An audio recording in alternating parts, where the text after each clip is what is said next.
Bonjour, Nathalie Sahuc. Le podcast Comme mes projets est là pour vous aider à bien communiquer sur les projets qui vous tiennent à cœur. Aujourd'hui, c'est l'épisode 34. Je veux juste vous partager une idée très forte que j'ai.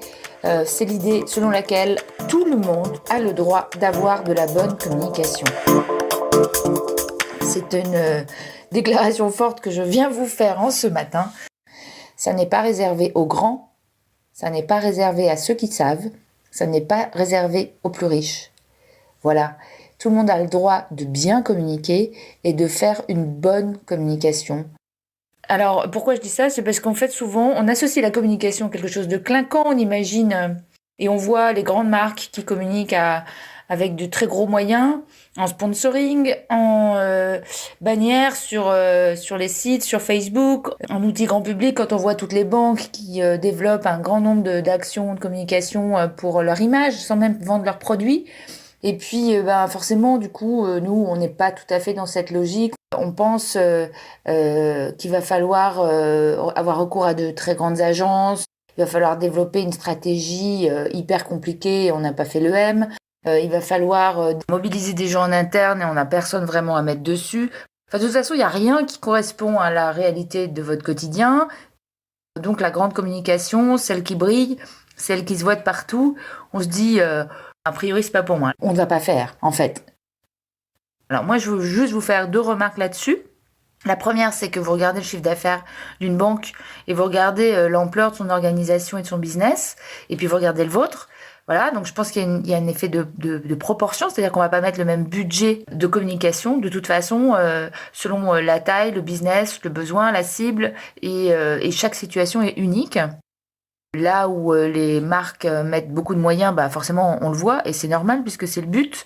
Mais ça ne veut pas dire que c'est la seule façon de faire de la communication. Loin de là. Donc moi je dis que c'est ok qu'il y ait de grandes campagnes comme ça. D'abord elles sont souvent belles, créatives. Je suis persuadée qu'elles sont très efficaces parce que sinon tous ces grands groupes auraient arrêté de la faire.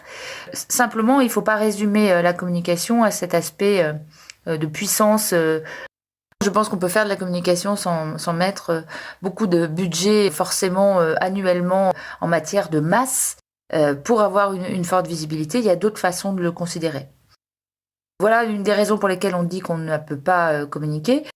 La deuxième, c'est qu'on se dit qu'on n'a pas les moyens en matière de ressources, en matière de temps et en matière de budget. Les moyens, c'est de toute façon quelque chose que vous allez définir en fonction des objectifs que vous vous donnez. Quand vous dites que vous n'avez pas les moyens, moi je pense plutôt que vous ne voyez pas trop l'intérêt de la communication et donc c'est une façon de dire que vous n'avez pas envie de vous pencher dessus. Vous pouvez ne pas vous pencher dessus, évidemment. Moi, il me semble en tout cas qu'on ne peut pas laisser le postulat de dire que vous n'avez pas droit à bien communiquer. Il faut peut-être se pencher sur ce que veut dire bien communiquer et sur le bénéfice que vous pouvez en retirer pour que derrière, on puisse définir si oui ou non vous avez les moyens. Et la bonne nouvelle, c'est que vous les aurez les moyens. Parce que, comme c'est un sujet assez créatif, on peut toujours adapter les actions en fonction du budget. Et puis dernier point, alors là on pense aux gens qui ont une intuition, qui pensent qu'il va falloir faire quelque chose, seulement voilà, ils n'ont pas le savoir-faire. Alors quand ils disent qu'ils n'ont pas le savoir-faire, ça veut dire qu'il n'y a personne en interne, qu'ils n'ont pas trop le temps, puis ils se sentent quand même pas si au clair que ça là-dessus, et que bon, ils s'imaginent pas le faire de toute façon. Ils n'imaginent pas qui dans la structure pourra le faire. Donc, forcément, avoir une bonne communication quand vous savez pas trop ce que ça suppose comme compétences et comme ressources derrière, c'est un peu flou. Et je pense pas aux moyens là. Je pense une fois qu'on a défini une enveloppe, il faut que derrière ça tourne quoi. Et comment est-ce qu'on peut s'organiser? Sur ce plan-là, on peut faire appel ponctuellement à des expertises et c'est dommage de s'en priver. C'est-à-dire qu'on peut avoir besoin à un moment donné d'une personne qui a l'expérience, qui va pouvoir poser les choses et vous aider à choisir et vous aider à organiser et vous aider à mettre en place, au même titre qu'on peut avoir besoin à un moment d'un expert au sein de son entreprise en termes d'audit de sécurité par exemple. Vous savez, quand vous voulez être bien chaussé, vous pouvez aller dans la petite boutique du coin. Vous pouvez aussi aller sur un site en ligne. Vous pouvez aller chez le cordonnier pour réparer vos anciennes chaussures. Vous pouvez aller voir un fabricant qui va vous faire des chaussures sur mesure, selon vos moyens. Et pour certains, bien se chausser, ça supposera d'aller chez l'orthopédiste. Donc, il faut arrêter de penser qu'il n'y a qu'une seule façon d'acheter des chaussures et de porter des chaussures. Et puis parfois, je pense que la solution n'est pas forcément celle qu'on attendait, mais avant ça, il faut bien définir pourquoi vous faites les choses. Au même titre que tout le monde a droit à être bien chaussé, tout le monde a droit à faire de la bonne communication. Simplement, derrière ce terme de bonne communication, il n'y a pas forcément qu'un seul modèle, il y a le vôtre qui peut être inventé. Moi, je crois assez à ça, je pense qu'on est dans un monde agile et qu'il n'y a pas qu'une façon de faire de la bonne communication, il y a la vôtre en fonction de vos dispositions, des enjeux qui sont les vôtres, et si vous avez défini les enjeux, vous définirez des moyens. Il n'y a pas de mauvais choix à partir du moment où les messages sont précis, à partir du moment où vous avez bien identifié les cibles, et à partir du moment où vous savez pourquoi vous faites les choses. Donc objectif, cible, message. On en arrive toujours là. Finalement, pour résumer, vous avez droit à une bonne communication. Et la bonne communication pour vous, c'est celle qui vous permettra d'avancer vers là où vous voulez aller. C'est pour ça que je parle de projet. Quelle est votre ambition ? Quelle est votre vision ? Et comment est-ce que vous voyez les choses ? Ce que je pense, c'est qu'une bonne communication vous permet d'être vous-même meilleur. Je m'explique.